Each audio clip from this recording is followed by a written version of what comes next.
नमस्कार, मैं हूं पवन त्यागी। कांग्रेस ने जो गठबंधन बनाया इंडिया नाम का, उसका असली नाम इंडी अलायंस है, क्योंकि गठबंधन साथ में सब जुड़ा हुआ है। अब वो इंडी अलायंस की चौथी मीटिंग दिल्ली के अंदर अशोका होटल में हुई और बेनतीजा उस मीटिंग के बाद ये चीजें जो सामने आई कि गठबंधन में टूट पड़ी हुई है। सबने देखा कि लालू प्रसाद यादव और नीतीश कुमार प्रेस कॉन्फ्रेंस छोड़कर भागे, यानी जब इंडिया अलायंस को मिलकर के संयुक्त रूप से प्रेस कॉन्फ्रेंस करनी थी, प्रेस को संबोधित करना था, ये दोनों लोग वहां से चले गए।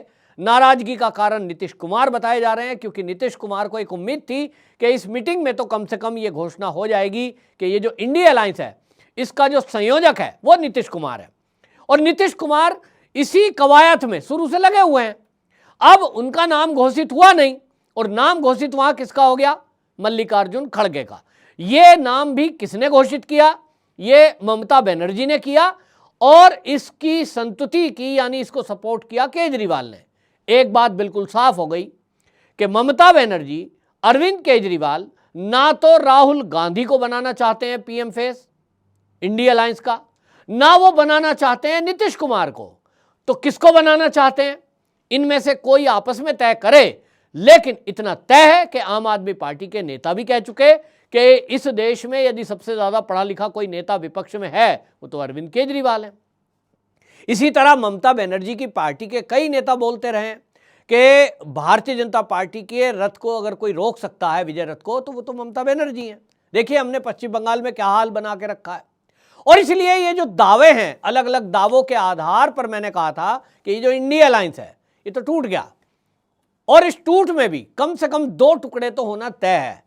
लेकिन अब कहा जा रहा है कि नीतीश कुमार से राहुल गांधी ने फोन पर बात की है। यह कहा जा रहा है कि नीतीश कुमार को मनाने की कोशिश की गई है, लेकिन आपको बता दें जेडीयू के वरिष्ठ नेता हैं संजय झा, उन्होंने इन बातों को मना किया। उन्होंने कहा मेरी जानकारी में है नीतीश कुमार से राहुल गांधी की कोई बात नहीं हुई है।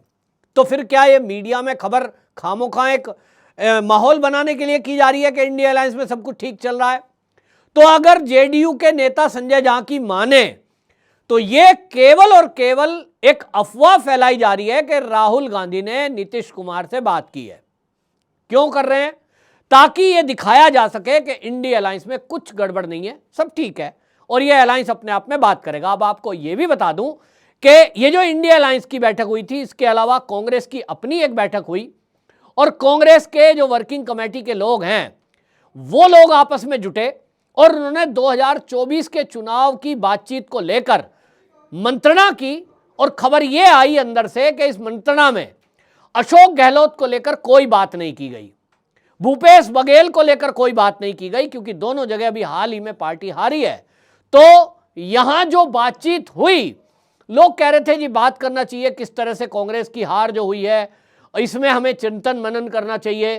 तो वर्किंग कमेटी जो है इनकी, कांग्रेस की, वो ये चाह रहे थे कि मध्य प्रदेश पर चर्चा हो, क्योंकि मध्य प्रदेश ने जिस तरह से कमलनाथ की वजह से, अब पार्टी कांग्रेस कह रही है कि उन्होंने अपनी जिद चलाई, अपने तरह से लोगों को टिकटों का बंटवारा किया, पार्टी आला कमान की नहीं मानी। इसी तरह राजस्थान में अशोक गहलोत ने भी किसी की नहीं मानी, सचिन पायलट को दरकिनार किया। लेकिन कांग्रेस की वर्किंग कमेटी में इस पर कोई चर्चा नहीं हुई। और अभी जो है ये खबर आ रही है कि कांग्रेस के वरिष्ठ नेता, जिसमें कि शशि थरूर हैं, उन्होंने ये बात रखी कि भाई अभी जो है सीट शेयरिंग को लेकर बात हो जाए, और जो कांग्रेस को जहां जहां सांसद के लिए, चुनाव के लिए मैदान में प्रत्याशियों को उतारना है, उनके नाम तय हो जाए। अब ये नाम तय नहीं हुए हैं, सीट शेयरिंग पर कोई बात नहीं हुई है, सीट शेयरिंग पर कोई बात नहीं हुई है। ये इंडिया अलायंस की जो ये दिल्ली में बैठक हुई अभी अशोका होटल में, वहां से निकलकर कई नेताओं ने कहा कि भाई इस पर तो अभी कोई बात हुई नहीं है, फिर आगे देखेंगे। लेकिन अब जो ये चीजें सामने आ रही हैं कि इंडिया अलायंस में नीतीश कुमार नाराज हैं, तो लालू प्रसाद और नीतीश आपस में कलेश हो रहा है उनका, क्योंकि उनको अपने बेटे को सीएम बनाना है और सीएम की कुर्सी पर नीतीश विराजमान है। ये कुर्सी जब तक खाली नहीं होगी तो नीतीश का जो, उसको कहते हैं साहब केंद्र में ले लेंगे, वो प्रधानमंत्री का चेहरा बन जाएं। और कुल मिलाकर के ये कवायद सारी चल रही है कांग्रेस को देखते हुए। आपको बताएं जो बिहार की 40 लोकसभा सीटें हैं उसमें से 39 पर जीत हासिल की थी एनडीए ने, और जब ये जेडीयू उसमें शामिल था। मात्र एक कांग्रेस ने जीती थी, आरजेडी कहीं नहीं थी। लेकिन अब हालात बदले हुए हैं और इस बदले हुए हालात में लालू प्रसाद यादव चाहते हैं कि ज़्यादा से ज़्यादा उनके लोग जीत कर आएँ, और इसलिए सीटों का फार्मूला अभी तक बिहार में कम से कम तय नहीं हुआ है। ऐसा माना जा रहा है कि 40 सीटों में लालू प्रसाद यादव चाहते हैं कि 15 उनको मिले, 15 जेडीयू को मिले और बाकी पर 10 रहें। अब कांग्रेस में बाकी है, छोटे दल हैं, ये सब मिलाकर के ऐसा फार्मूला बनाने की कोशिश की जा रही है। तो जो जेडीयू के सांसद हैं वो ये कह रहे हैं कि पिछली बार तो मोदी के नाम पर जीत गए थे, इस बार क्या होगा। यहां जो है जिस तरह की बातें चल रही हैं, इसमें बिहार में जिस तरह से सीट शेयरिंग को लेकर अब जेडीयू और आरजेडी में तनाव है, कांग्रेस को वहां कोई जगह देने को तैयार नहीं है। लगभग इसी तरह की कंडीशन उत्तर प्रदेश में भी होती दिखाई दे रही है। उत्तर प्रदेश में अगर 2019 के लोकसभा चुनाव की मैं बात करूं तो वहां समाजवादी पार्टी ने बसपा से गठबंधन किया था, लेकिन उसका नतीजा क्या हुआ? नतीजा यह हुआ कि जो समाजवादी पार्टी के साथ छोटी पार्टियों का वोट है वो बसपा में शिफ्ट हो गया। बहुजन समाज पार्टी को 10 का उससे फायदा मिला और उस फायदे की वजह से आपको बता दूं 80 में से बहुजन समाज पार्टी को 10 सीटों का फायदा हुआ और ये जो है समाजवादी पार्टी को बसपा का जो वोट है वो ट्रांसफर नहीं हुआ, 5 सीट केवल उसकी बढ़ी। ये बात जो अब समाजवादी पार्टी के अखिलेश यादव को समझ में आ रही है कि बसपा का गठबंधन करके उनको कोई बेनिफिट नहीं है, समाजवादी का वोट बसपा की तरफ, भारतीय जनता पार्टी की तरफ चला गया। अब की बार वो बुआ बबुआ तो समझौता करेंगे नहीं, तब फिर क्या होगा? वहां कांग्रेस की एंट्री होगी और 80 में से ये कहा जा रहा है कि 5 सीटें वो कांग्रेस को देने के मूड में है, क्योंकि उन्होंने ये भी देख लिया कि कांग्रेस को सीट देने का मतलब है वो माइनस होना, जीतना तो उन्हें है नहीं। तो कुल मिलाकर के इंडिया अलायंस में बिहार में जेडीयू आरजेडी आपस में कलेश है। नीतीश बाबू प्रधानमंत्री बनना चाहते हैं, वो प्रधानमंत्री तो बनेंगे नहीं, लेकिन वो कहते हैं प्रधानमंत्री चेहरा तो बन जाए। वो भी अब उम्मीद नहीं दिखाई दे रही है, क्योंकि मल्लिकार्जुन खड़गे का नाम घोषित हो गया। अब जो ममता बनर्जी हैं उनको प्रधानमंत्री बनना है, तो प्रधानमंत्री तो वो भी नहीं बनेंगी, क्योंकि 24 का तो तय हो गया।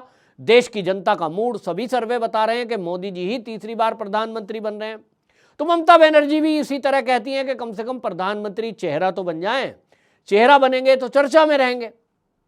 अब चौथे जो है अरविंद केजरीवाल साहब हैं, वो भी इसी तरह जानते तो हैं कि उनकी जिस तरह से राज्यों में जमानत जब्त हुई हैं, अभी तक हाथ सबसे ज्यादा खराब अगर किसी पार्टी की है तो वो आम आदमी पार्टी की है। फिर भी उम्मीद जगी है कि प्रधानमंत्री चेहरा तो कम से कम बन ही जाए।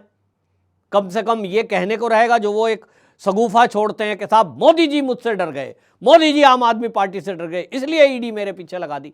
वो इसको जो घोटाला है दिल्ली आबकारी घोटाला, बाकी घोटाले, उसको छुपाने के लिए, इस तरह का नैरेटिव बिल्ड करने के लिए ये चाहते हैं कि उनको भी विपक्ष का प्रधानमंत्री का चेहरा बना दिया जाए।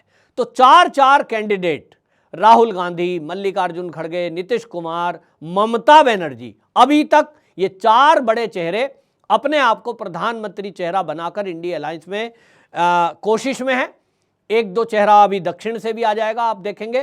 कुल मिलाकर इंडिया अलायंस टूटा हुआ है, पूरी तरह जुड़ा हुआ दिखाने की कोशिश कर रहे हैं। और इसी तरह खबरें लॉन्च की जा रही हैं कि राहुल जी ने बात कर ली है, सब कुछ ठीक है, सीट शेयरिंग पे कोई दिक्कत नहीं है। ये इसी तरह बैठेंगे, चाय कॉफ़ी पिएंगे, बिस्किट नमकीन खाएंगे और अपने अपने घर चले जाएंगे। इंडिया अलायंस का कुछ नहीं होना, और ये जानते तो सभी हैं कि आएंगे तो मोदी जी ही। आपका क्या कहना है कमेंट बॉक्स में जरूर बताएं। वंदे मातरम।